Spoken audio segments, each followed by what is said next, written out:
Hi, everybody. This is Nicolle Swims of Black Inns, and you're listening to Grit City Punk. See you later.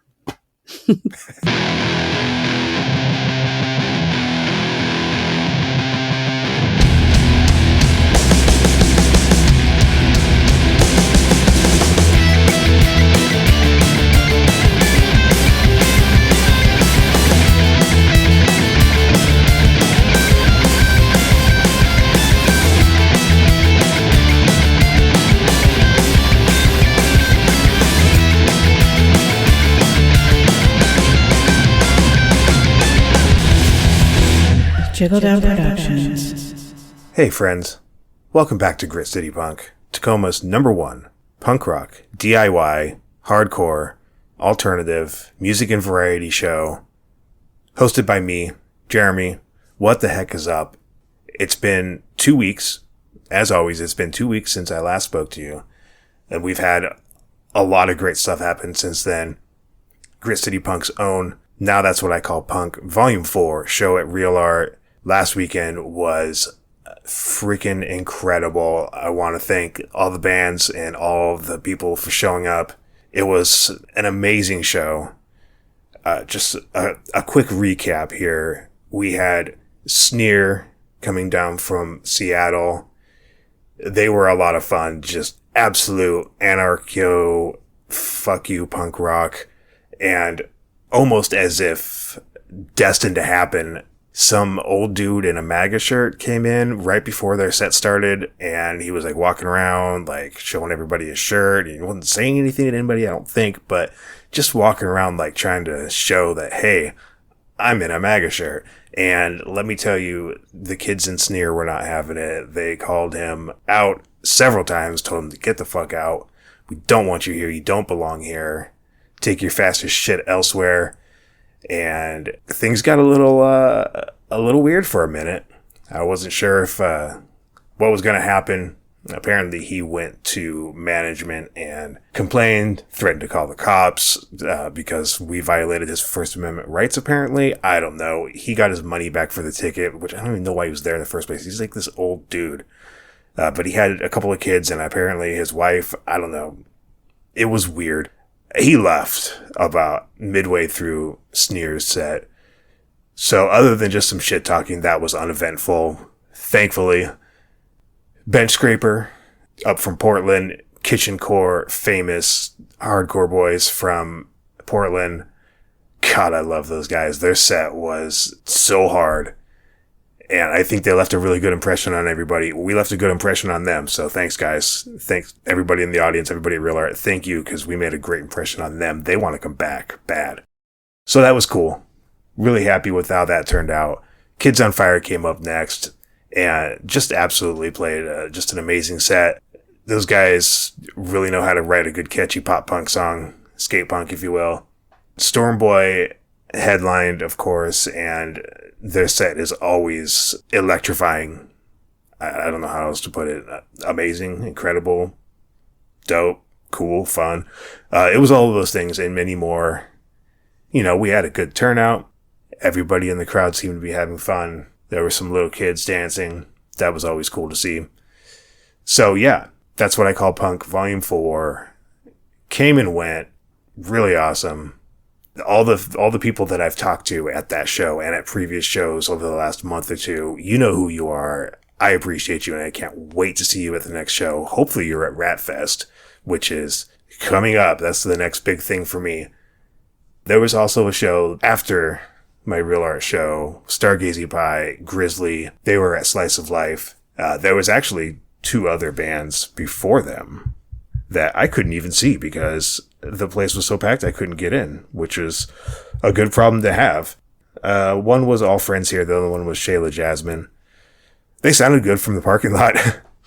The place was just packed. They had all their family and friends in there, and it was literally shoulder to shoulder in the entire building. After that, though, I was able to get in as the crowd thinned out, and Grizzly, Stargazy Pie, awesome as always. Really enjoy watching those 2 bands. I've got some videos from both of them that I'll upload eventually. I still got to upload the Volume 4 videos. Jody took a video of the entire Stargazy Pie set, so maybe I don't know, look for something collab between him and Stargazy Pie in the future. What else? We've got some great new music to talk about. Today's interview, I didn't even tell you what today's interview was, although if you read the description of the show, the title of the show, you know it's Nicolle from Black Ends. Really cool band. I haven't got the opportunity to see them yet. I'm really looking forward to it. You will see more from me and Nicolle in the coming months. We've got some stuff up our sleeves. But until then, let's get down to the new music because it's really cool.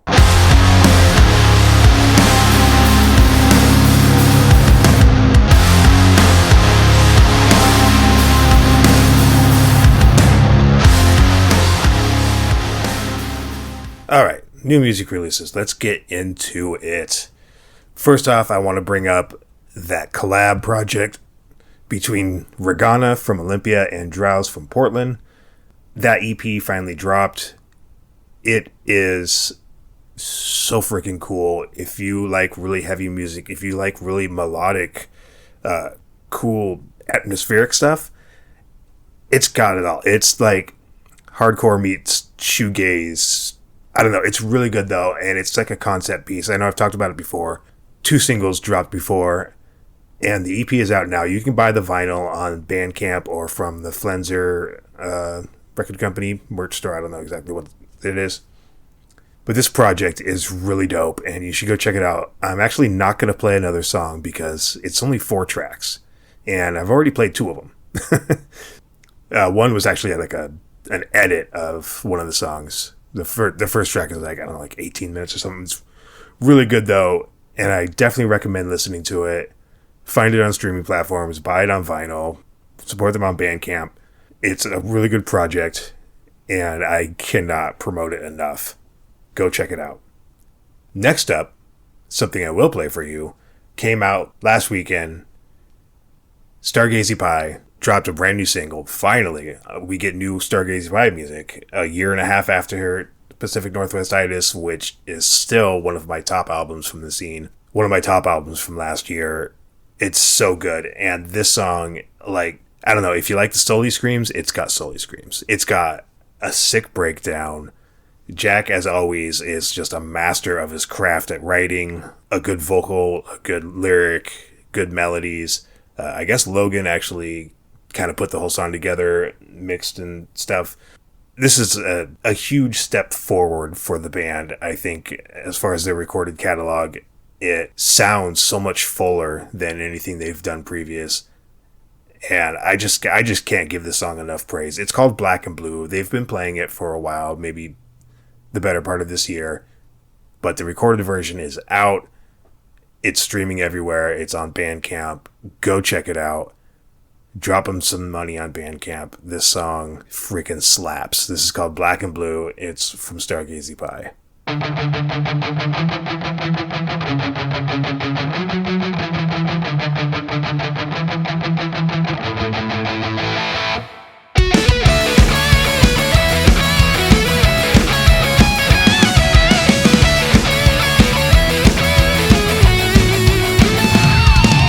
Sweating, rhyming, smithereens. The days grow long, I miss the teens when we would ring in harmony and the wolves run right around you and me. Then autumn leaves and night got me. You lost that job, the ship careen. Said you're no good for anything. Then broke down in my arms and sang, I won't lie to you. Love's not innocent. She'll beat you black and blue if you let it choose. So hold me closer. I love you true, and we might just make it through.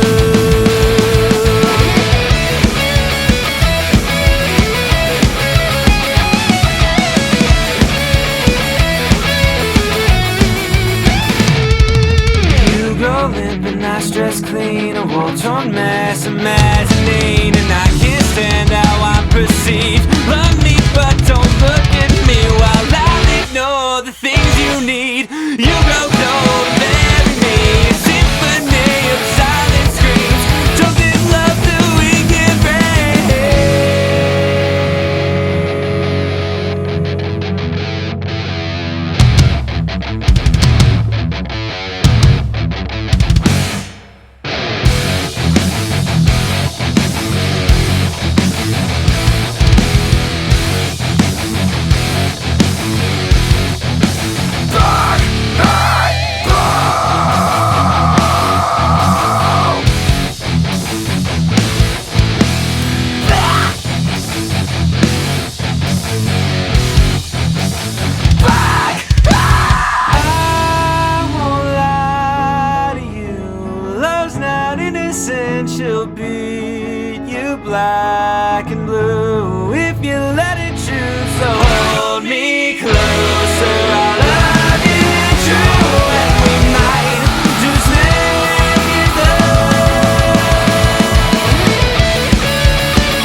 Hey!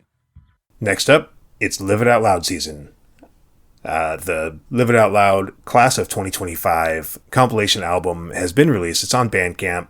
You can go check that out. You can find it if you look up Live It Out Loud or just follow the link in the show notes. Packed full of phenomenal songs from new up-and-coming artists, bands. They just had their finale show and video debut. You can go find videos for, I think, the 3 finalists of the program this year. That's on the Live It Out Loud YouTube page. Just some incredible talent, as always.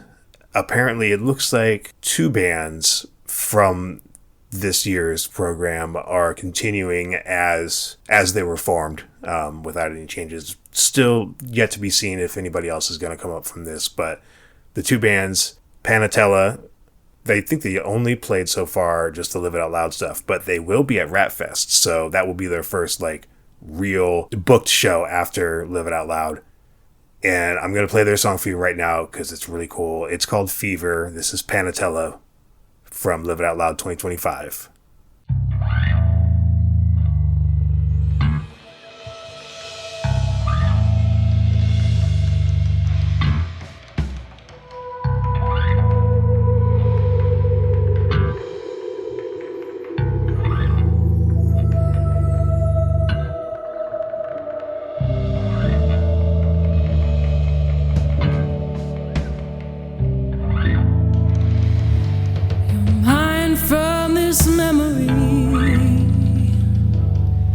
Bravely I'm crossing the line I defend, but it's sweet, it's sick and it's dying to be seized. This fever will rise again,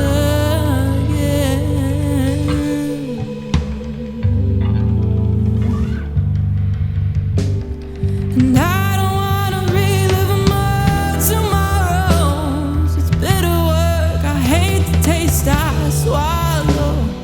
Day by day and play by play, I'm betting on a one-way chance to slip and be forever gone. What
And the other band that I think is continuing on from the program with kind of the same as they started with, they're called Phoenix Set the House on Fire.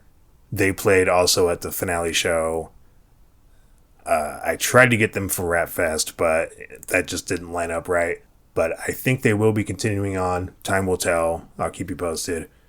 So this is a song from the 2025 Live It Out Loud comp from Phoenix Set the House on Fire. And I believe the song is also called Phoenix Set the House on Fire. Check it out.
And next up, we have a Bellingham band, fairly new band. They're called Sundaze. They've been playing a few shows around the Bellingham area lately.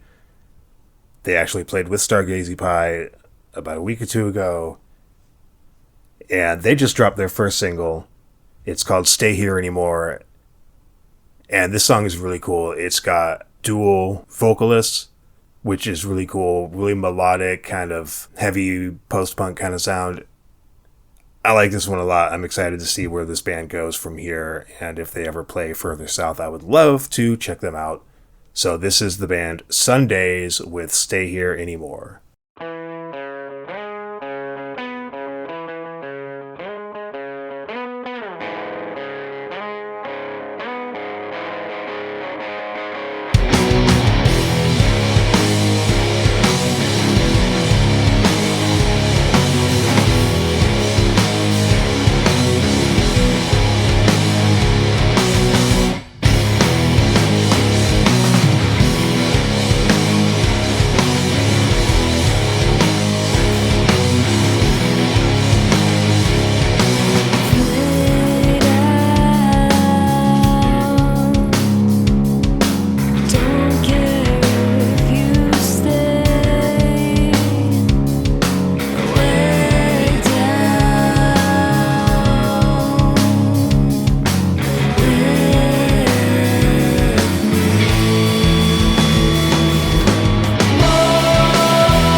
Another new band from Olympia. This is an emo band. They are called Dull Roots.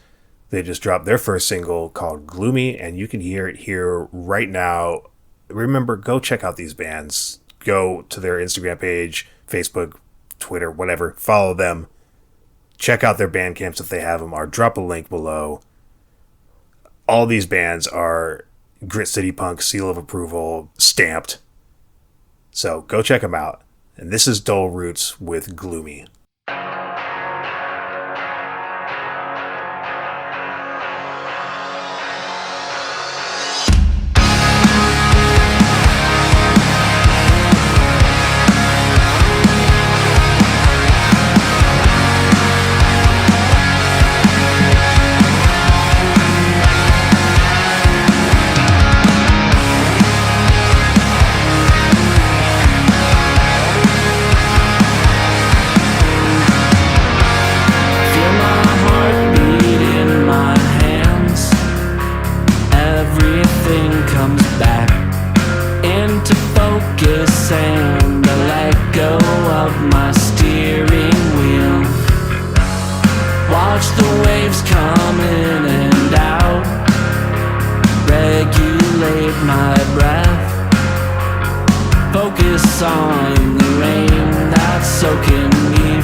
Skies keep turning gray.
Here's another band we've talked about before called Void Avail. I believe they're from the Snohomish area. They put out a single a while back. I covered it here. It's really good. They just dropped another single. This one is called Void. I know this kind of leans more into like the metal side of things, and I know I always talk about that this is punk and everything is punk on this show, but not everything is punk. It's really just about the DIY aspect of punk, and sometimes these metal bands, while not something that I generally seek out, you know, they pass over my desk, and I see it, and I'm like, hey, this is pretty cool, I like this. And so then I bring it to you. So this is Void Avail with the song Void.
Okay, here's a good one for you.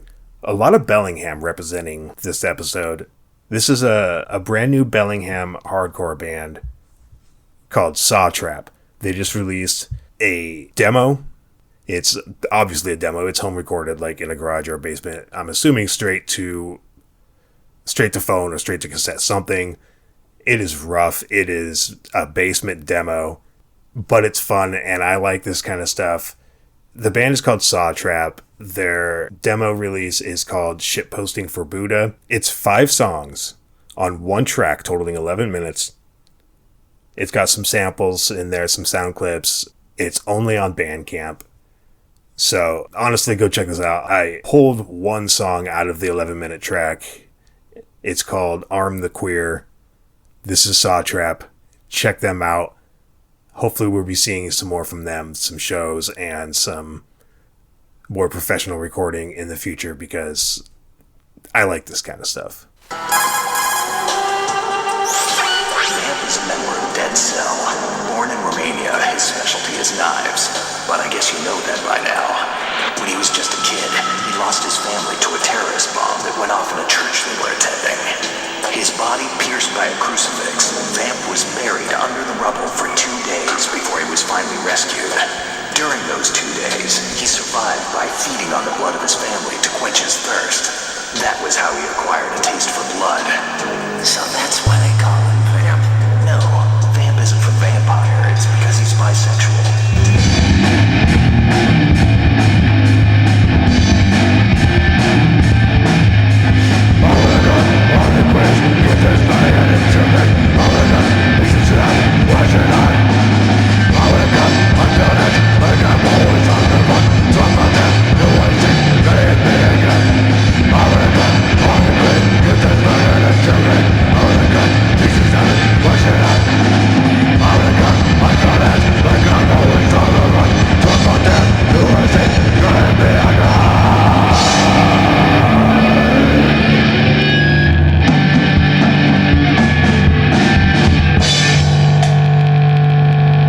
Now, keeping it going with the Bellingham hardcore, like I said, a lot of Bellingham showing up today.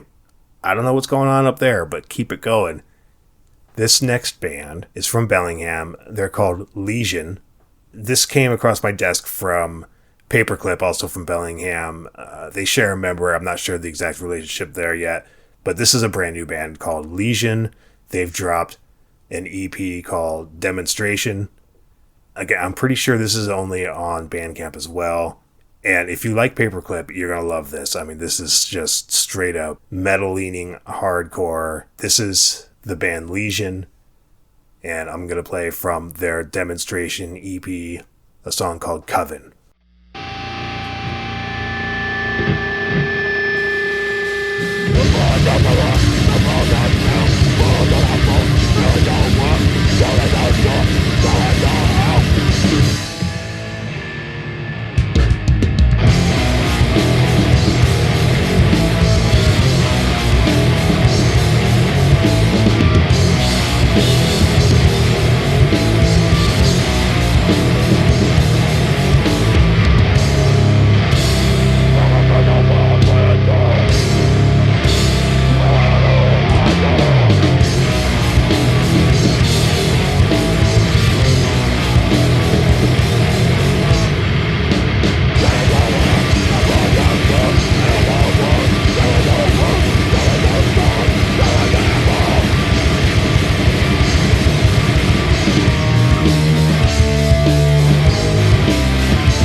And finally, we're going to give your ears a little bit of a break. We're going to slow things down a little bit. We're going to let the blood pressure mellow out a little bit. This is a brand new song from good friend of the show, Jody Ellen. She just dropped a new single, solo single. She released a few weeks back, months back, whatever, a song with her band La La Land. Well, this is a solo release from her. It's actually the first since Break Me, which came out last year, which, by the way, amazing song. Amazing. This song is really good too. It's called Imprinted. It's more of a ballad, it's kind of like an 80s ballad love song kind of thing. It's got Top Gun soundtrack vibes all over it. It's cool. I like it. I always like what Jody Ellen does. Never disappoints. So check this out. This is called Imprinted from Jody Ellen.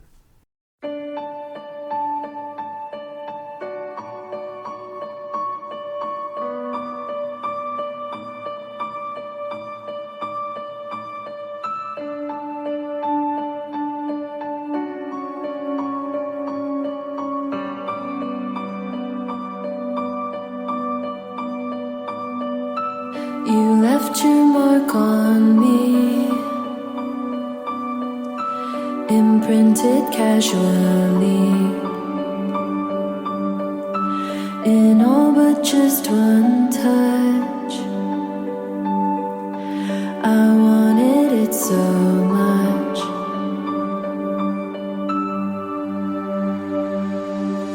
Wanted, and you made me feel so wanted.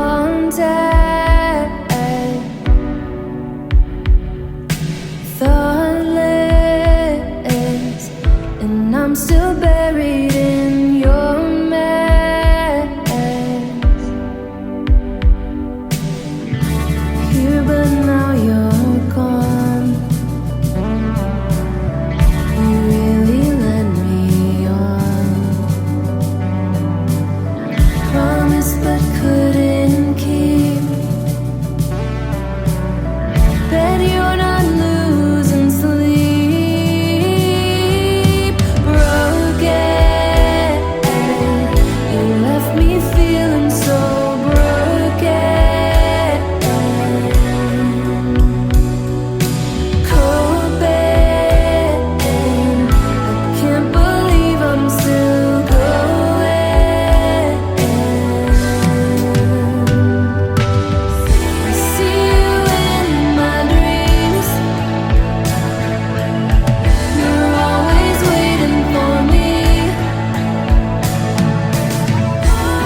One bullet's all you need to leave your mark in me. Indiscriminately broken, you left me all wide open and broken. One bitter moment still frozen, and I was just walking across the street when you saw me and took your chance. I turned and looked and you pointed and fired. Why did you shoot me? Why did you choose me? You really love this game. For you it's all the same. One look is all you need,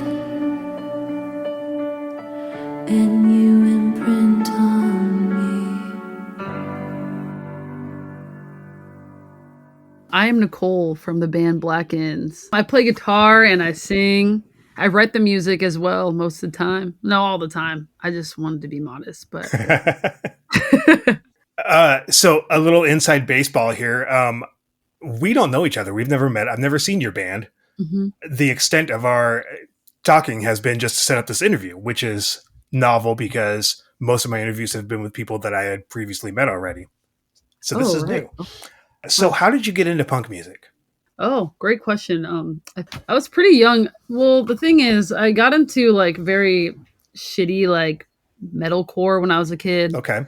and that was kind of my shit for a very long time until I was like, I think like maybe 12 or 13, and I finally found Nirvana, who got me into real punk music. That's kind of how it happens. I've heard a lot of stories about just Nirvana. Nirvana is a gateway for many people. So what was absolutely. the shitty metalcore that you were listening to? Do you really want to know? Yeah, I'm going to out you here. Okay. My favorite band was Dance Gavin Dance or Pierce the Veil or like Silverstein. That was the probably the crazy. Oh wait, Alisano was probably the most insane band I listened to. Well, in a bad way. Like they were just insanely terrible. And yeah, that was probably the most embarrassing one. It's pretty bad. I listened recently to some old music that I used to listen to, and it's pretty horrific. I have just a very limited cursory knowledge of those bands, being quite a bit older. There does not. No one needs to remember that. I just remember Hot Topic, Scene Hair, and like the Vans Warped Tour compilations, which I would always get those, and I'd find like one or two songs on each one that I thought were really rad, and then the rest was like, I don't know what this is. I don't want this. Absolutely not. Yeah. So Nirvana got me into punk music, but then I kind of left Nirvana for a while, listened to a bunch of punk I've never listened to, like like I listened to the Clash or the Germs, something like very mainstream, and then I got deeper and deeper into it, and I kind of made my way back to Nirvana somehow. I still think they're one of my favorite bands of all time. Same. So Yeah. yeah, I love punk music, and I think that that's probably my main inspiration for what I do. Punk. Yeah. It's crazy that so many people's origin story includes Nirvana or was triggered by Nirvana. It really was. And yeah, it is kind of crazy to think about. Just a lot of people I know, that's their story. Just Nirvana got them into it. I wonder if that's a local phenomenon or if that happens everywhere. Actually, maybe. Yeah. Where are you from? I'm from here. I was 11 when Smells Like Teen Spirit hit the radio. I was 11 years old, and wow, I mean, that's a great. It changed my life. I mean, I was at the perfect age to have my life changed by it, but I was too young to like go out to concerts to go see the scene and see the other bands and stuff. So, I just was a nerdy little CD collector and gleaning Right. everything I could from magazines and zines and stuff. Yeah, I get it. Yeah. Were you or are you a music student? I was a music student. I went to University of Idaho in Moscow, Idaho. I studied classical guitar, but I did drop out after like 3 years. After about 3 years, so, yeah, I dropped out. I went to school kind of in Alabama. I studied some theory and some music technology, but then I dropped out again. So, but yeah, I went to school for music for a while and just didn't feel like it was my thing. So, Yeah. Alabama, mhm. huh? How'd you make it? Yeah. How'd you end up over there? My family lived in Federal Way, Washington for a really long time, and my dad got a job, moved to Alabama. He was in the military, so we moved a lot. Okay, that makes sense. But this was our last move, and they moved from Federal Way to Alabama. While they moved to Alabama, I went to school in Idaho, and I really didn't like it there, so I moved back with them Mhm. for a while, for like about 6 years actually. So yeah, I just did not. I went to school there for a long time, like maybe 3 years, 3 more years. I was in school for a long time. I still dropped out, and I didn't even graduate. I should have just done it. Yeah, well, shoulda, coulda. So how'd you end up back here? Ben, the bassist in Black Ends, he saw a bunch of demos. I used to post demos on Instagram a lot. He listened to a lot of them and asked me to move back so we could start a band. And I really wanted to move back to Seattle for a really long time. I'm really glad I finally did, but I felt like I was stuck in Alabama and I couldn't get to Seattle somehow Yeah. because I was very broke. But I finally got out here and we just started jamming a lot. And before I moved to Seattle, I tried to find a band name I really liked. I came up with Black Ends before I moved to Seattle because I wanted to start a band very bad.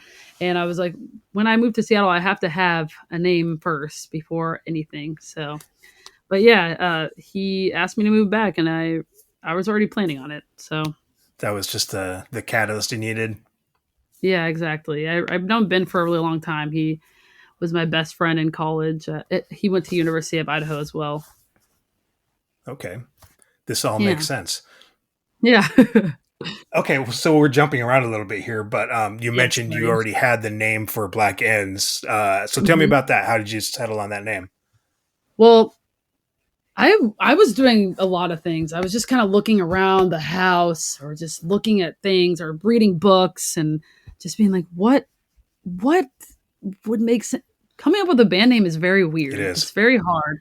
And so I had some names I thought were all right, but mostly stupid. And I wanted something good and memorable. And I remember looking at my bookshelf because I have this book called Black, and it's just a celebration of Black culture. And it was on the end of my bookshelf, and I was like, Black Ends. That's pretty cool. So Yeah. it stuck with me. I said, I think that's the name. I think that's really good, and it stuck. I told Ben before I moved there, and he really liked it. So yeah, it stuck, and I was really excited about that name. So I kept it. Yeah, it is a really memorable name. Yeah. And that Oh, and good.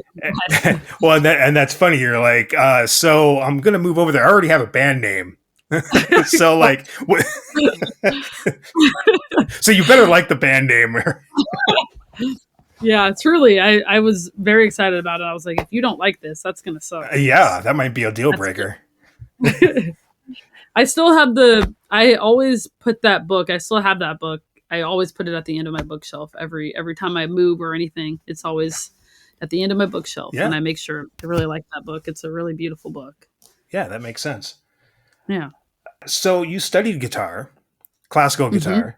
That leads perfectly into a question I already had here. Rad. Your style of guitar playing, your approach, it's very unique. I can see you coming to it punk inspired, and like punk is the process, but there's much more underneath it. And the classical guitar, that makes sense now. So I guess, what do you take from what you studied in school and what you learned in school, at least like consciously, what do you bring to the band from that? That's a really good question. I've never gotten that question. I'm really All grateful for right. that. So I feel classical has kind of changed my life a lot. It's really opened my eyes to a bunch of different chords and changes that I've never really had thought about until I picked it up. I started playing classical right when I moved to Idaho. I just was like, what?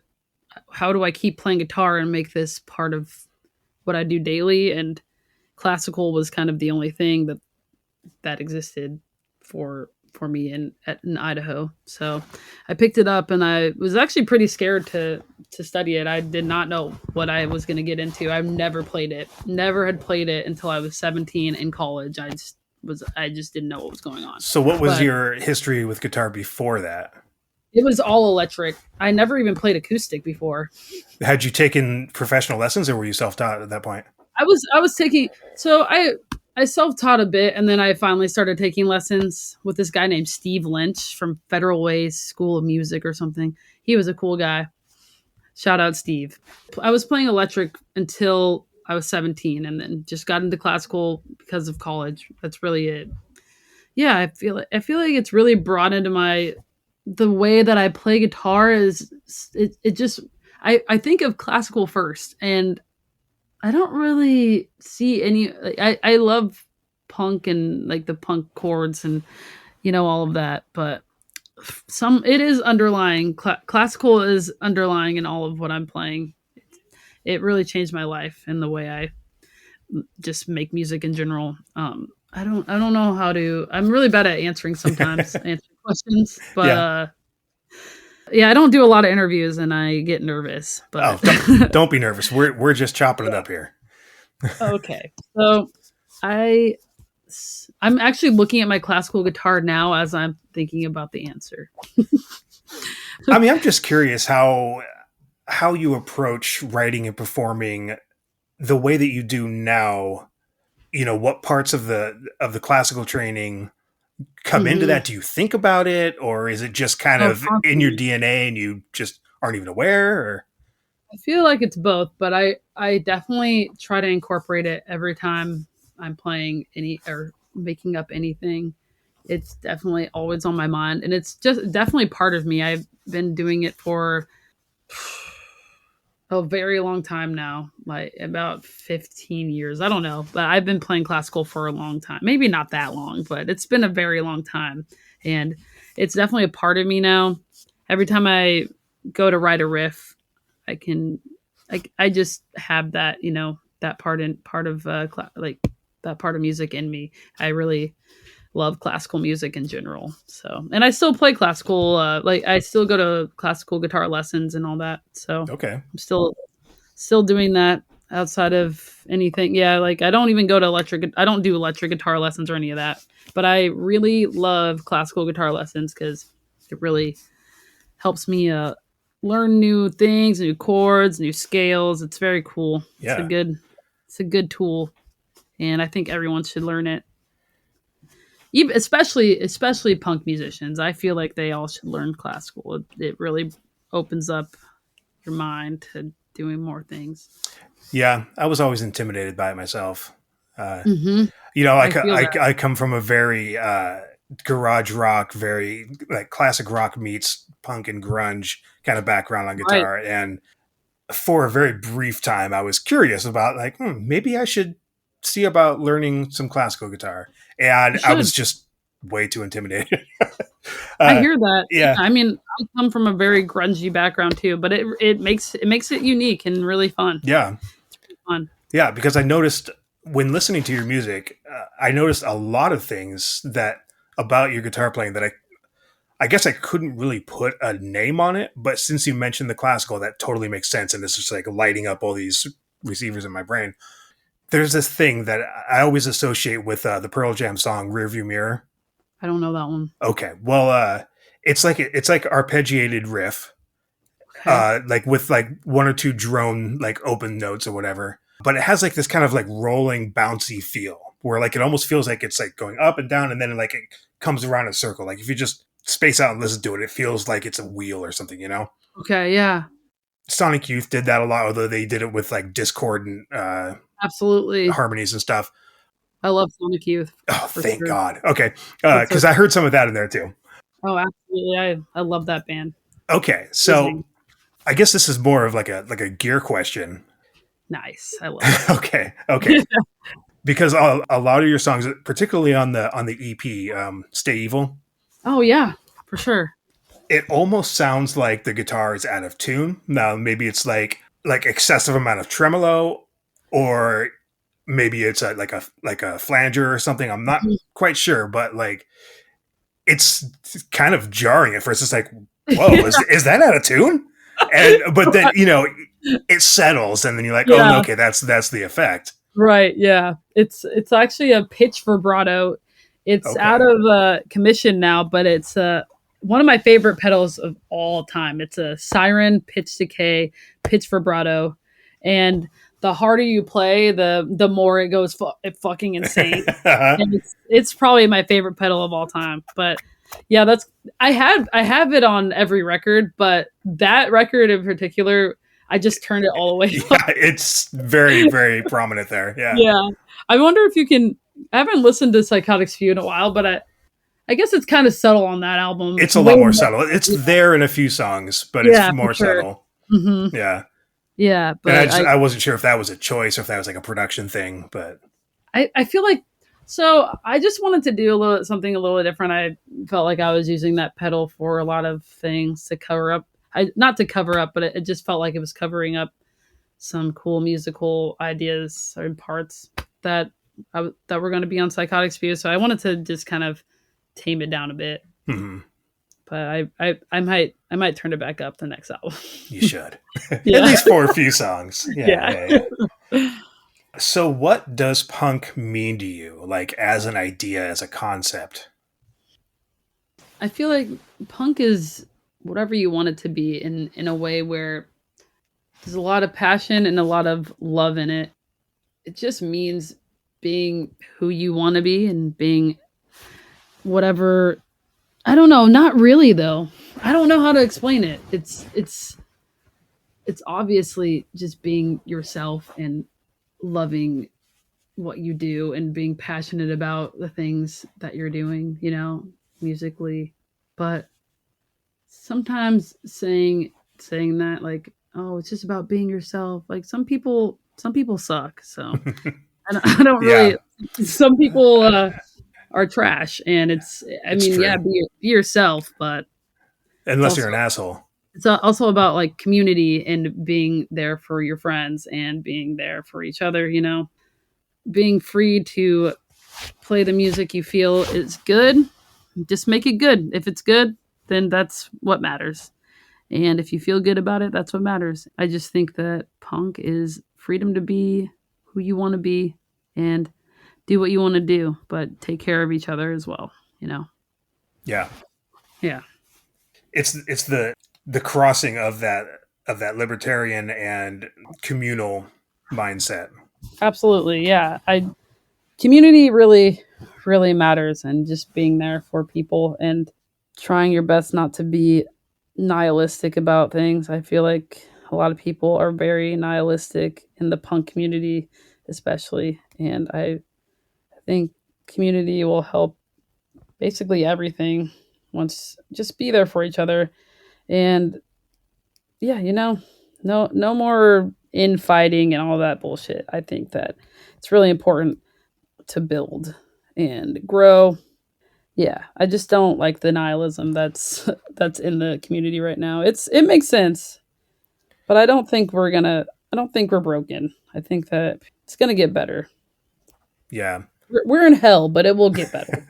the nihilism is a very, very bad and toxic trope that has always kind of existed on the periphery of the punk community. Yeah, absolutely. But yeah, especially now more than ever, the community and taking care of those around you is the most important thing. Yeah, punk is love. Just that's what it is. That's what it is. Love yourself and love everybody else. And hate the people that are fucking us over. That's basically it. Yeah, I agree with that. Yeah. So you already kind of answered how did the Black Ends come together. Well, you did the first part of it. So you moved back here, and you and Ben started rehearsing, writing songs. Hmm. How did everything else fall into place to get you to your first show as Oh, Black wow. Ends?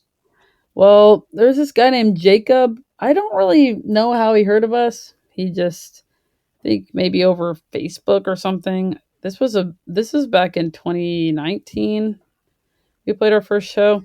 We had a different drummer. We've had two drummers before Billy, and we had this drummer who drummed like it sounded like Tarzan the way he drummed. It was trash, very bad. No offense, but it was bad, and he's not the best guy, so I don't really mind saying things like that. Yeah, we had this drummer who I don't really remember how we started playing with him either. I knew him for a while, and he just kind of appeared, just kind of asked to be in the band, and we said yes. But this guy named Jacob hit us up on Facebook and asked if we wanted to play a show in Bremerton, which I mean, we never had played a show before, so we were just like, okay, I'm down.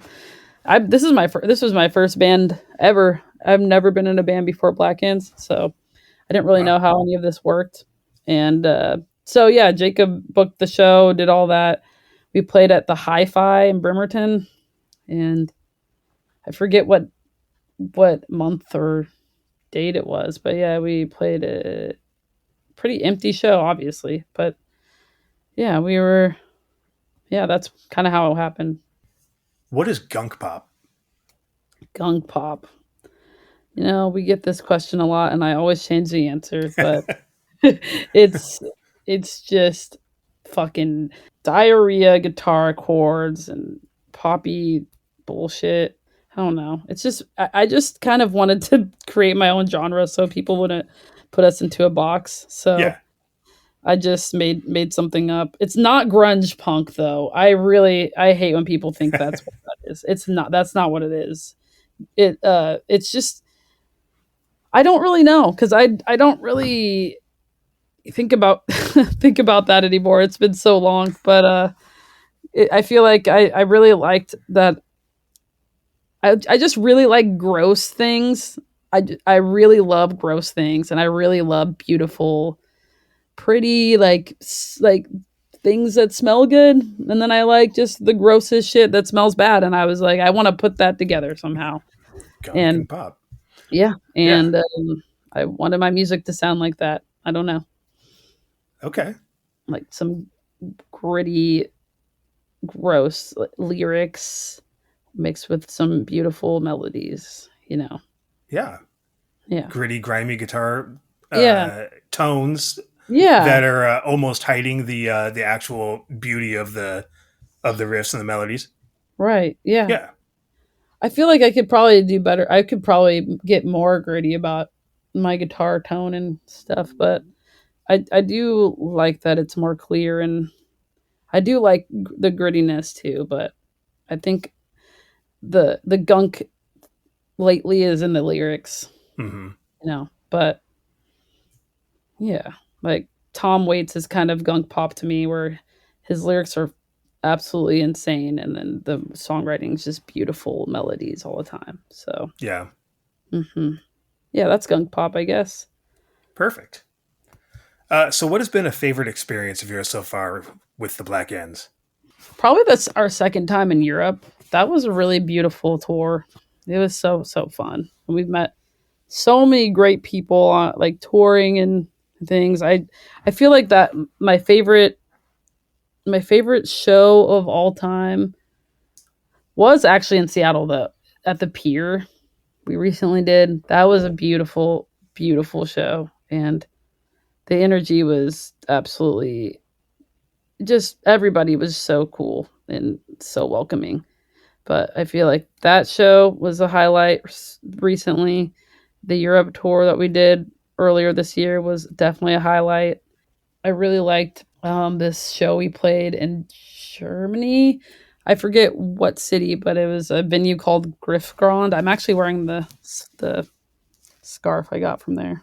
They have merch scarves. It's pretty cool.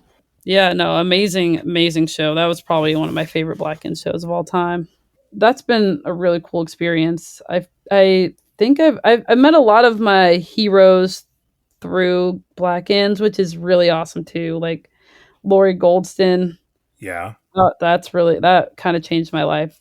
She's a good friend of ours now, but when I first met her, I was starstruck because I really look up to her. I think she's a brilliant musician. Mm-hmm. Jack and Dino, obviously, when I first met him, I said, "Hi, I'm Jack," because I was so nervous. Yeah, I could see that. I was very nervous to meet that guy. He's a really cool dude. I've met some really cool people through the band, and hopefully, I just keep meeting cooler and cooler people, and making good friends through it all. Skating Polly, they're an amazing group of people. We just went on tour with them.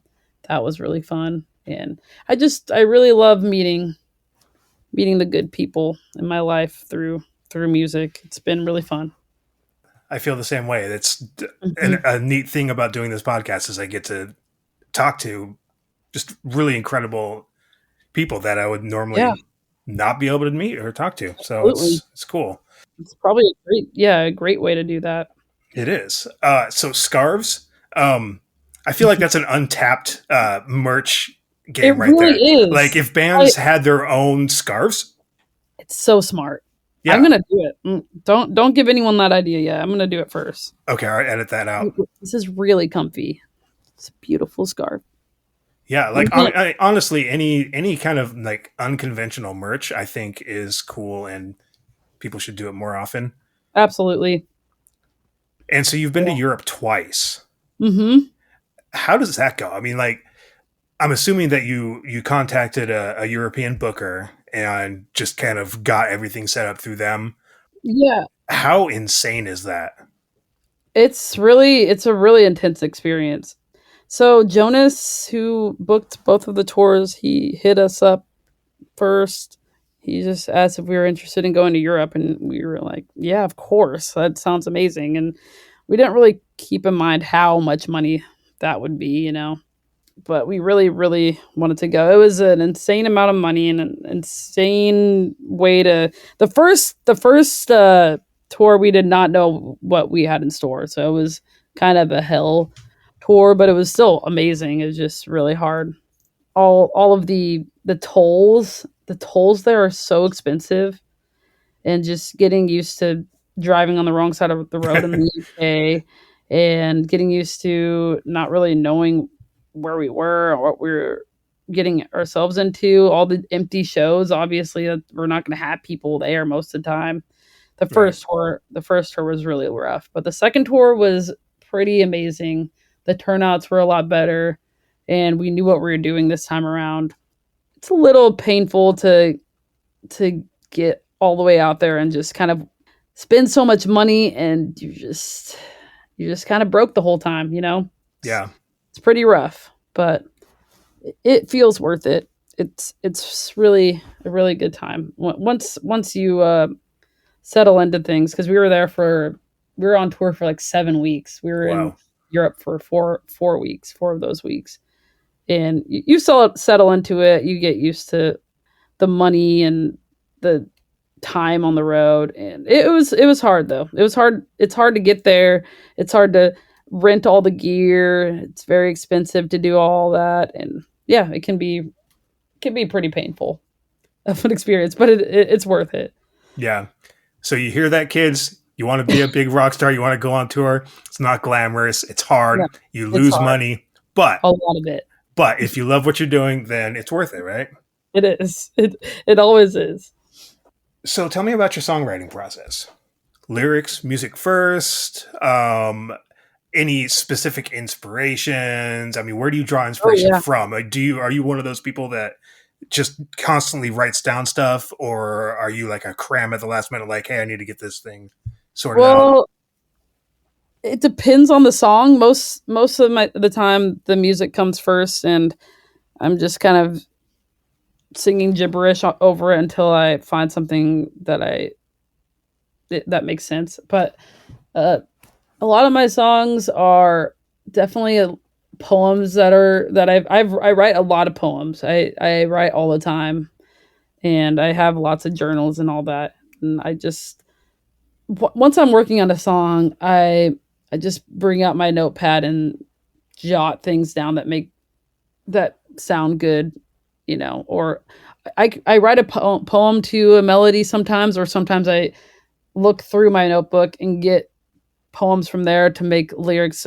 to a song I'm working on. It always depends, but it's never gibberish. It's never just like hogwash bullshit. It actually matters to me. Lyrics really matter to me, Yeah. and the words really matter to me.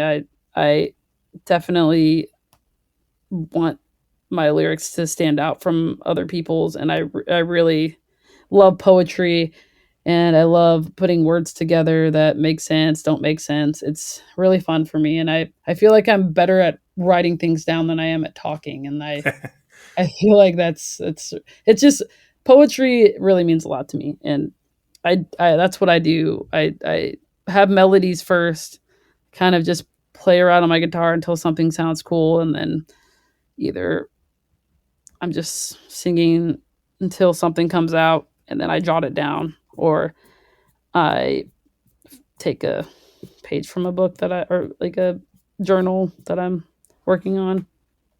Movies help a lot. I really like movies. Sometimes they're very poetic. Just watched The Devils recently, and the commentary in that movie was just incredible. Like it was so good. But I like a lot of movies. I like a lot of books. James Baldwin, I love his words. All of them are just perfect. I really like William S. Burroughs. He's very gross and strange. And I really like his writing a lot. Trying to think of more people. Tom Waits and Captain Beefheart, really cool lyrics. My head is my only house, um, unless it rains by Captain Beefheart is probably one of the best lyrics, like one of the best lyrical songs I've ever heard. I love that song. But yeah, I have a lot of inspiration from a lot of things. And yeah, I want it to mean, it doesn't have to mean something, but it needs to be good. And the words need to be significant. I do like Oh, gibberish too, but sometimes gibberish says a lot. yeah, it really does. Yeah. Um, so, have you experienced any roadblocks or difficulties like within the music industry from being a woman or from being black? Have you experienced much of that in the music industry or I in the local scene? I feel like I have. I just don't really know because I feel like we get a little more ignored, especially having a black person fronting and a trans person on drums. I feel like we're more ignored than we should be in the rock and roll scene, to be honest. I I do feel like it's hard to get a foot in being black, a black woman. I feel like it is hard because how many black women do you see fronting rock bands that are like prominent figures, and people that are like black women that are put on the same level as white men that are always just, there's always a white man band that's always getting praise. Oh, these are a bunch of geniuses, or they're they're like making the best music around right now. I feel like we definitely do get ignored in that way, where people don't really see our art as something as important as some white guy doing something. But Yeah. it's okay. Yeah, I think there's definitely some of that just embedded into popular music culture. Hmm. It's not like that in Seattle. Like we have a lot of support in Seattle, that's for sure. I just mean in the spectrum of the big picture. Right. The big picture, yeah. I feel like we definitely are going to be ignored and probably always will be. And it really does suck. I want to see a black woman being praised in rock and roll. I think that's cool. I want to see that one day, and I hope it does happen. It's crazy how it's never really it's never really happened. It's Yeah, it's very rare for any to even be in the conversation. I mean, I can so think of rare. like polystyrene, but Yeah, I mean, they're so under the radar in most yeah, conversations. exactly. Like nobody talks about. It's horrible. Like nobody Yeah. talks about them. I'm just like thinking about any band. There was Alabama Shakes. They fell off. Like nobody really cared about them to the point where they were like in the conversation. Hmm. Like there's so many white men that are just so famous, and I know there are black women out there making just as good of music as them, Yeah, for and it's sure. so even just women in general, like women of color in general. I feel like they're definitely ignored in the music scene. Just there's a lot of white women and white men really killing it in rock and roll, but definitely we're ignored a lot. So it sucks. Well, What can you do? make as much noise as you can. Yeah, Try to absolutely. try I'll, to I'll try to keep break doing it it. down. We will. We're gonna try. I hope so. I hope so too. Maybe we'll be the first fucking band to do it. Hey, I'm with you. I'm right there with you. Thanks, dude. What are some of your favorite venues and or cities to play? I really like the Crocodile here. It's a really cool venue. My favorite, okay, one of my favorite venues is still this place in Germany, Uh-huh. Griffgrund.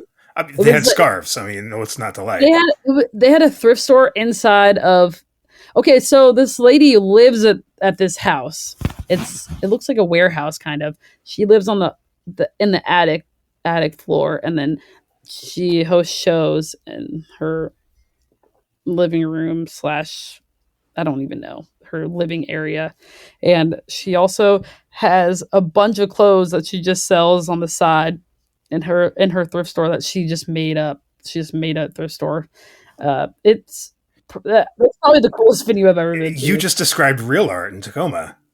I kind of did, huh? I mean, Yeah, Tom you're right. But lives there. There's a venue. There's a it was boutique. real. It was real art, but in her own house. So it Uh-huh. was really cool.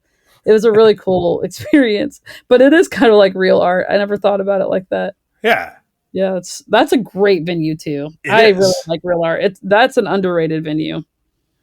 It's well, being in Tacoma, I feel like that's like the number one venue. But Yeah, true, yeah, yeah. But nobody goes there enough. I feel like there needs to be more bands from Seattle going over there. But yeah, it it's really it packs out when people do though. it It's really does. It absolutely does. a great spot. I noticed that there's.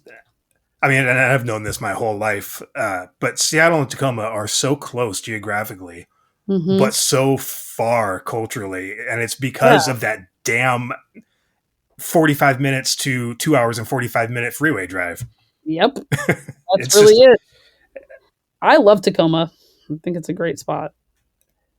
yeah, it's just really unfortunate because a lot of people who live in Seattle don't drive. Hmm. True. People that live in basically anybody who lives in Tacoma, you have to drive You because have everything is so to. Yeah. spread out. Whereas, Absolutely.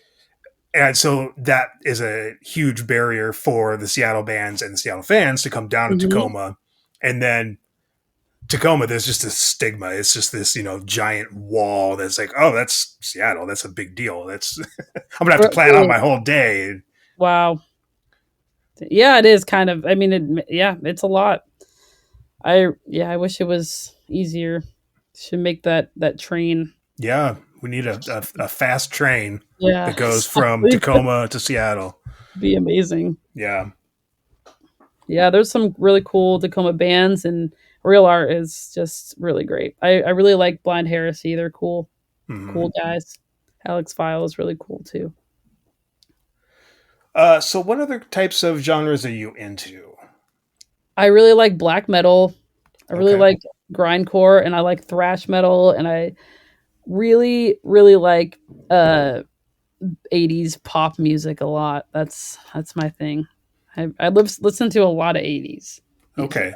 Like 80s like top 40 pop or 80s like new wave. like new wave Okay. stuff. Yeah, I truly really love the 80s, and Some Depeche Mode, New Order, that kind of stuff. absolutely Okay. the Police. Yeah, Yeah. Okay. that's my favorite band. One of my favorite bands ever. Talking Heads. Yeah. Yeah. Um, Pet Shop Boys. That shit slaps. It was such a weird time. Like everybody, all those bands were just like, how weird can we be? Exactly. It was cool. Yeah. I really like basically just anything kind of obscure too and from the 80s I really like. But lately I've been listening to a lot of 90s pop or 90s like underground pop. Donna Lewis, I really like I Love You Always Forever. That song slaps. Okay. Really good song. Just kind of 90s pop, and I really like black metal right now. There's this band called Stench that I'm listening to. I really like. Sounds gross. Yeah, really good. You already kind of started doing this. Shout out some local bands. Who are Oh some yeah. unsung heroes or some just genuinely good people in the scene? Oh, genuinely good people. See that's different than good bands. Oh, I mean, you could go either or both. Okay, because some people are really great people, but they don't make good music, and that's okay. Yeah. Well, I'd rather have good people making bad music than Oh bad yeah, people making same. good music. So, like, Absolutely. if I like you as a person, even if your music sucks, Yep. I'm gonna I'm tolerate it. Yeah, actually, that's funny because I always talk about that. It's really yeah, it's absolutely true.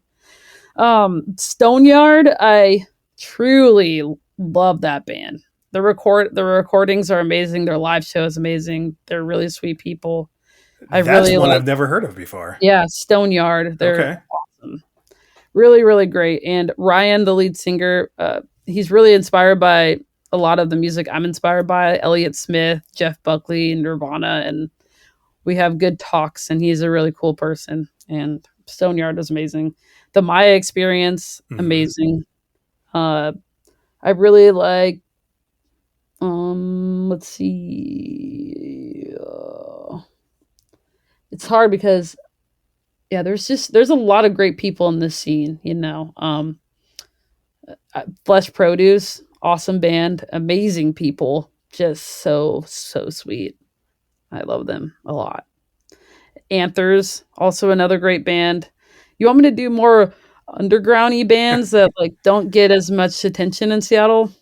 Because I Uh, feel like However you feel fit. okay. It's surprising to me that every time I interview somebody, and I only interview people from Seattle Tacoma area, Hmm. everybody starts naming off these bands that I've never heard of. Really, Yeah, that's that's just love how that. like big the scene is. Absolutely. How expansive it is. Because I mean, I've got my ear down to the ground here, trying to sniff out Mhm. every single local band, and I'm just Absolutely. blown away that there's so many that I still haven't even heard of. It's So many good bands. amazing. Disease. I'm wearing their shirt right now, actually. Disease. Okay. They're really cool. I don't want to say grindcore. I don't know. I don't know what That's they call. some very Pushead inspired artwork there. Yeah. Yeah, it's really cool. That's a great band. One of the best drummers in Seattle drums for them. His name's Jimmy. He's also in a band called Exogorth, they're a great band as well. Let's see. More bands. There's a lot of bands that I really like, and I can't think of anybody right now. Fuck. It's sorry. AJ Suede is a rapper from here, but he's amazing. Okay. He's I don't know much about the rap and hip hop scene kind of locally. dying in Seattle, I but feel like it's always been on the verge of dying before it yeah, even I goes know anywhere. exactly. But AJ Suede's really good. Uh, he's a great rapper from here. So is Blackskin, BLKSKN. I think that's how he spells it. Really great rapper from here. Uh, Pink Steam is really cool. Zucrat's awesome. Damn. This show loves Zouk. Yeah, I Yeah, know. Everybody in Seattle does. they're fucking huge. They're awesome. Yeah, they're Yeah, really cool.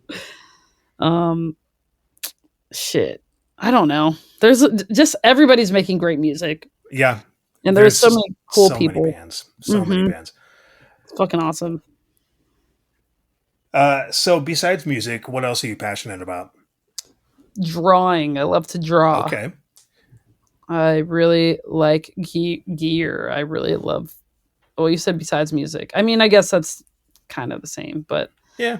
I like gear. What else am I passionate about? I really like my friends. I feel like I'm passionate about my friends. I love my friends. I like hanging out with them, and I like to read.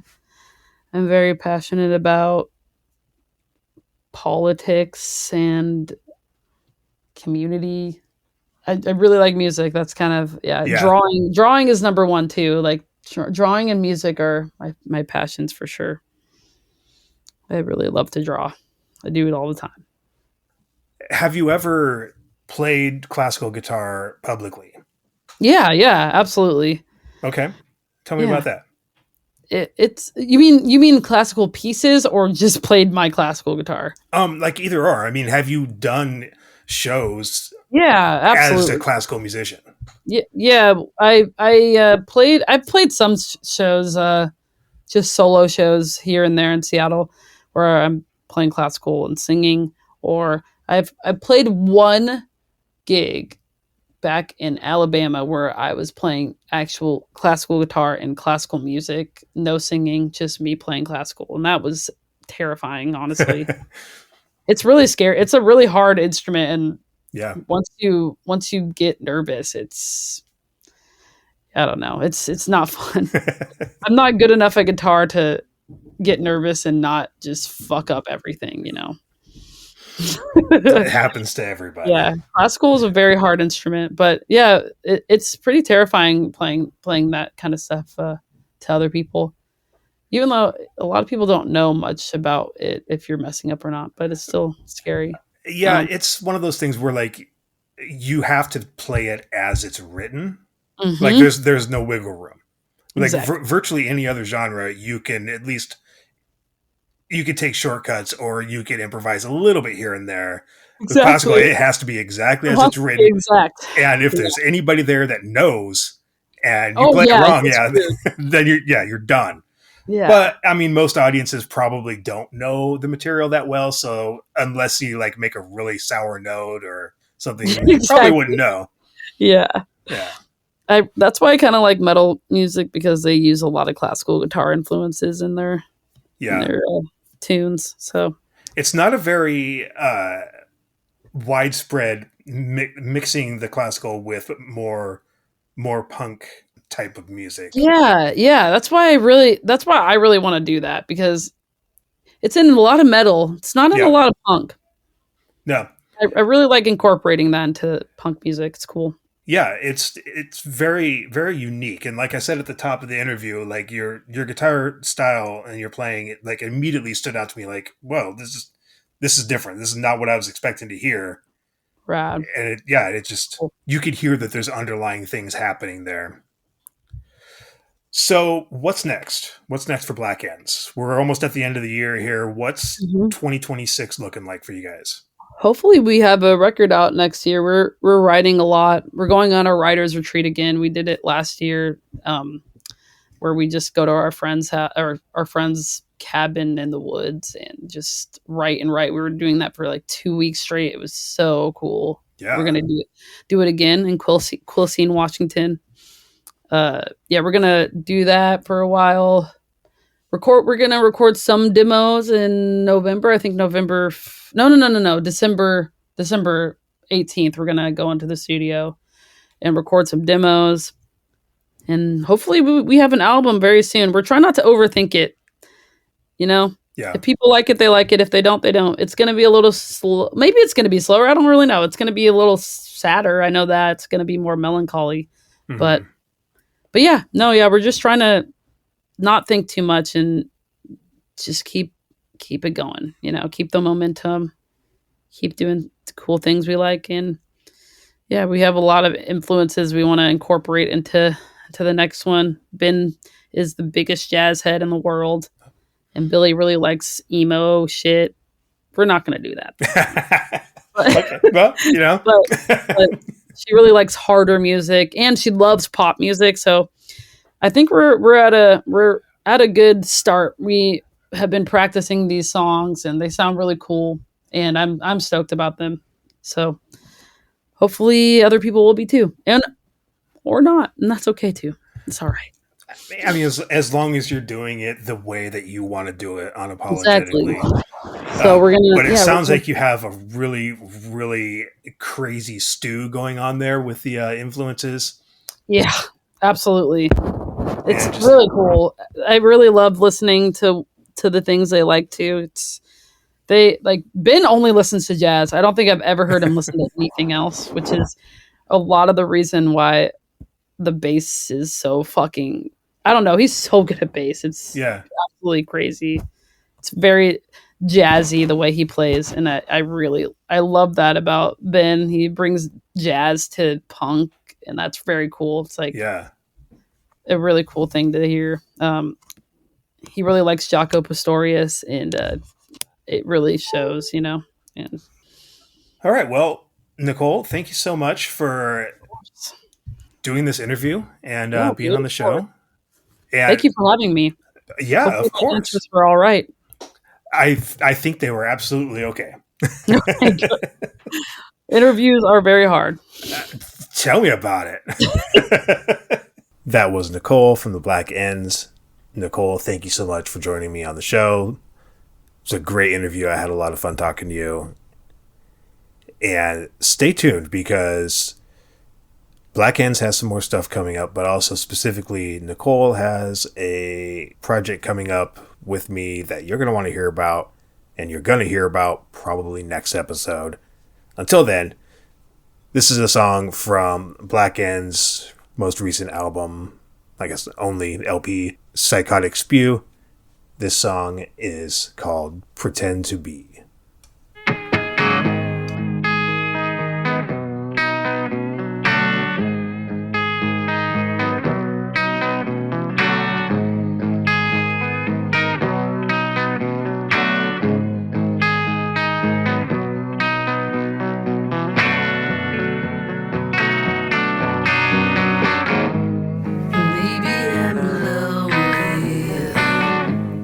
Maybe I'm stuck here.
concert calendar time. You guys want some concert recommendations? I got you. Coming up Wednesday, November 26th at Sunset Tavern is The Disorderlies, No More Death Stars, and Eep Oop. That's at the Sunset Tavern on Wednesday the 26th. Then we have Thanksgiving. By the way, happy Thanksgiving, everybody. I don't know how everybody is sitting with the whole celebrating of Thanksgiving or not. I'm indifferent to whatever the holiday is supposed to mean. I just like the food and, having a couple extra days off and hanging out with family and stuff. So hopefully that's what everybody's doing. And that's really the true spirit of Thanksgiving, isn't it? To hang out with friends and family and just eat and enjoy each other's company as the big dark is setting over us. It's nice to have a warm, cozy meal with friends and family. Anyways, that aside, next up, Big Show. Big Show at the Spanish Ballroom on Sunday the 30th. Hot Stepmom, Russian Blue, and Carson Daniel. That's going to be a huge show. So definitely, if you can make it out on a Sunday, do that. Go see Hot Stepmom. They have kind of been quiet lately. They haven't really been around and playing shows for, feels like forever. It's probably realistically been a few months. But they have a new single coming out. I'll talk about that later. And so does Russian Blue, for that matter. So this is a big show for Hot Stepmom and Russian Blue. So go check them out on the 30th at Spanish Ballroom. If you can't make it to that, there is also a pet food and toy donation show at Real Art. It's called Presents for Pets with Rhinoculus, Schmutzhund, Fishy Mushroom, and Sharkeologist. That's Real Art, 11:30. Bring a pet food or toy donation. If you're in the Seattle area on Sunday the 30th and you can make it out to a show, I recommend Lucky Liquor for Taste Testers, Flea Mail, The Statics, and The Rags. Moving on to the next week at Real Art, another benefit show. This one has Cold Hearts, Body Shot, Full Choke, Great Sword, Pine Box, and Letter Bomb. That's at Real Art on the 4th. Bring human food or toy donations. On Friday, December 6th, at Slice of Life is Ada Live, Prickly Paranoia, and Bug Vandy. Check that out. Looks like a cool show. I'm going to try to make it out to that one. Same day at Vera Project on Friday the 6th is Catbite from Philly. If you don't know Catbite from Philly, get to know them. They rule. They're playing at Vera Project on the 6th with Public Opinion and Simple Minded Symphony. Saturday the 7th, not a music show, but at the Church Cantina in South Tacoma, they're having a Krampus Bazaar. That's on Saturday. Also on Saturday at Lucky Liquor is Wyoming Young and Strong, Mantle Collapse, and Armature. Now, I mentioned Hot Stepmom. I mentioned a single. They have a new single that I can't wait for everybody to hear. It is a really step in a different direction for the band. So, Hot Stepmom has had some lineup shakeups over the last year, and really, if you consider when they started several years ago as a 5-piece, they've really kind of stripped down over this year into what looks like it's going to continue to be a 3-piece of just Anna, Jaren, and Ben. And I think they're going in a direction that is going to really surprise a lot of people. If this single is any indication of what's to come, I know that they are working on a full length to bring out sometime next year. If this is any indication of what that's going to look like, I think we're looking at a completely different band than what we had a year or 2 years ago. If you thought you knew what they sounded like, this is a huge shakeup. It's really unexpected, but I'm totally here for it. And if you know me, if you know the show, Hot Stepmom is hands down one of my favorite bands in the scene. Always like and appreciate what they put out. And this is no different. It is different. I think I made that clear. It's very different, but it is very good. It has more of a lo-fi, noisy kind of really indie sound to it. Doesn't have like a big chorus. It doesn't showcase any instrument or any section of music. It's really just a vibe from start to finish. It just kind of puts you in a mood, and it rides that. It's almost like a meditative kind of like mantra, like chanting kind of feeling going through it, like a dirge, I guess. I don't know. You guys just got to wait to hear it. You could hear it tomorrow. It debuts everywhere tomorrow on the 25th, and I'll play it on the show the next episode, but I'm sure will already have heard it by then. And they're going to debut it live at their Spanish Ballroom show this Sunday, on the 30th. I'm really excited. I'm really excited for Hostem. I'm excited for this new adventure that they're going to be taking us on with their music. So definitely check that out tomorrow. And I want to hear from you. I want to know what everybody thinks about this song, whether you're a longtime fan or not really too familiar with them. I want to know. Hit me up. Hit my DM, send me a message, comment on the Instagram post or whatever. I want to know what the temperature is for this new Hot Stepmom song, because I like it a lot. I think it's a step in a very unexpected direction, and I don't know.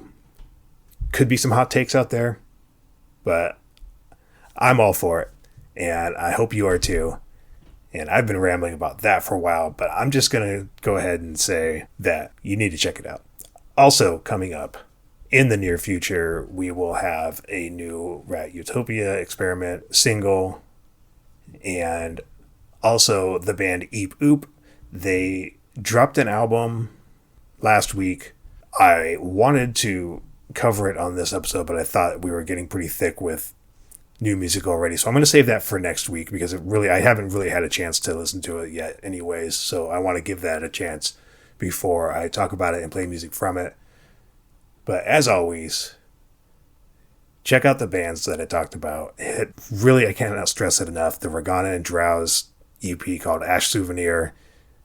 It is so fucking good. Stargazy Pie, good as always. Go to Bandcamp and check out that Live It Out Loud comp. There's some really fun stuff on there. Actually, Fia from Rat Utopia has a song on there that she did with a project that was set up for this year's Live It Out Loud. And coming up in 2 weeks, we will have what is my final interview for 2025.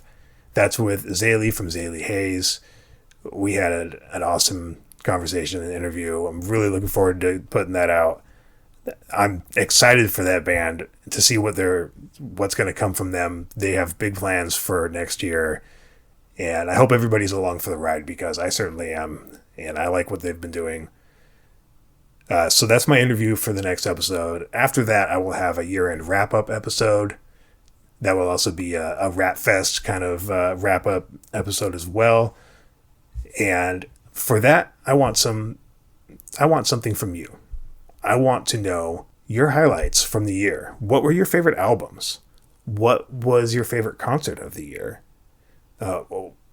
If you're a fan of the show, what was your favorite interview that I had? Or what was a favorite thing that I covered on the show? If you went to Rat Fest, I want to hear how much you loved it. So hit me up with a voicemail or an audio message, whatever. You can send it to my email. It's in my bio. You could DM it to my Instagram. I want to hear from you, your highlights from 2025. And when I say what were your favorite albums, of course I'm talking about the local scene, but also, like, I want to talk about some stuff that's not local. Like, there were a couple albums that came out this year that are just, for me, just absolutely life-changing. Like the Hayley Williams album, so phenomenal, and I would love to hear other people talk about that. The new album from Scowl, I would love to hear people talk about that too. Dropkick Murphys, whatever. If it came out this year and you loved it, let me know. Let me know what your favorite concert was from the year. Was it Rat Fest? Was it the Dropkick Murphy Bad Religion show? Was it My Chemical Romance. What happened this year? What local event did you go to that was so cool that you want to talk about it? So hit me up with something. I might not play every clip that I get, but I'm going to try to play a few of them. There won't be an interview on that last episode of December. It's going to be the year-end wrap-up. And then I'm going to take off January. You won't hear from me. I'll still be active. I'll be on the Instagram. I'll be catching shows. But I'm going to take a pause for the podcast. And I'm going to stack up some interviews in January. And we'll hit you back in February with some fresh, brand new material. And we're going to hit 2026 hard. So thanks for sticking with me all year. This has really been a fun time so far. And I'm looking forward to doing more. So as always, follow me on my socials. Subscribe to the YouTube, subscribe to the podcast, and take care of each other and take care of yourselves. And we're rushing headlong into the big, cold, dark winter and holiday season. And I'll see you in 2 weeks with Zaylee Hayes. And I'll leave you today with an old song from local band The Walkabouts. This is a song called Long Black Veil. It was on their EP Dead Man Rise. It was also on the Grunge Years compilation from Sub Pop Records. This is hailing from 1992. Long Black Veil from The Walkabouts. And I will see you in 2 weeks. Take care of each other. This has been a Jiggle Down Productions production.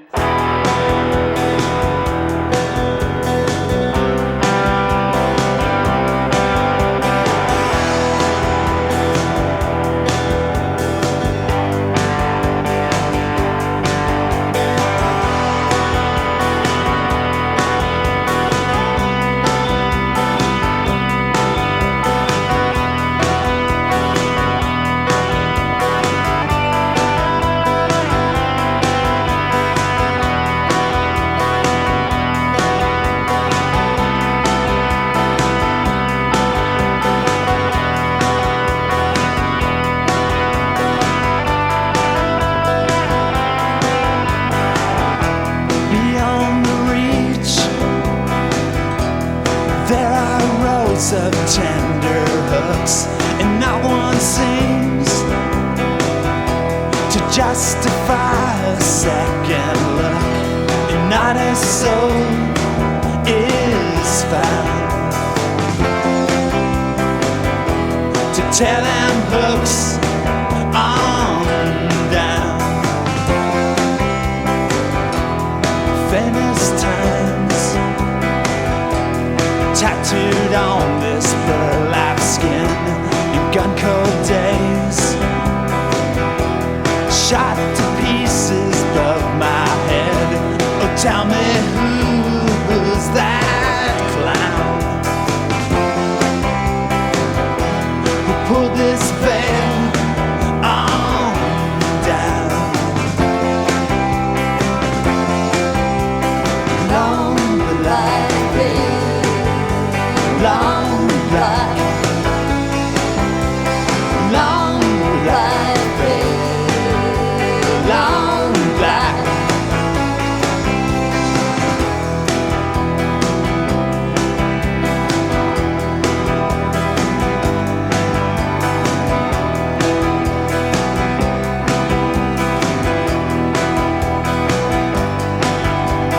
Lights a brighter gray, please then turn it up. This whole town wears its veil down and wrestles with some all-night clown, and it don't speak.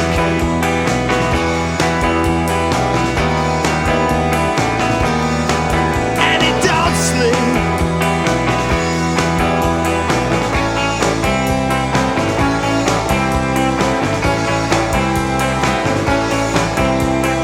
Long black veil, long black,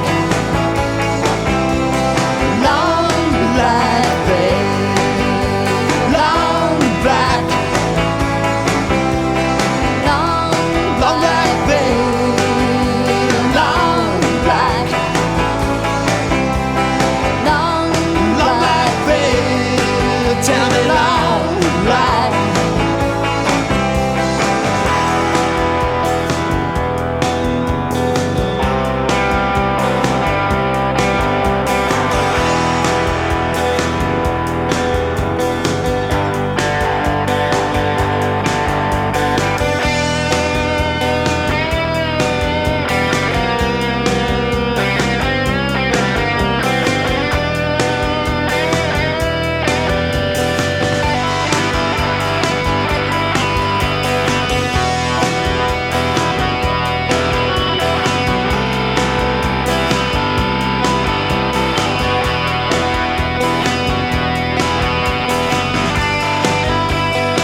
I feel like every time I do an interview, it sounds like I haven't read a book in 30 years. But So one more thing before I turn off the recording here, I Yeah. need an intro from you. So if you Right, can let's do just anything you want to do, however you want to do it, just say who you are and that this is Grit City Punk. Cool. Hi, everybody. This is Nicolle Swims of Black Inns, and you're listening to Grit City Punk. See you later. Cool. See you later. See you later.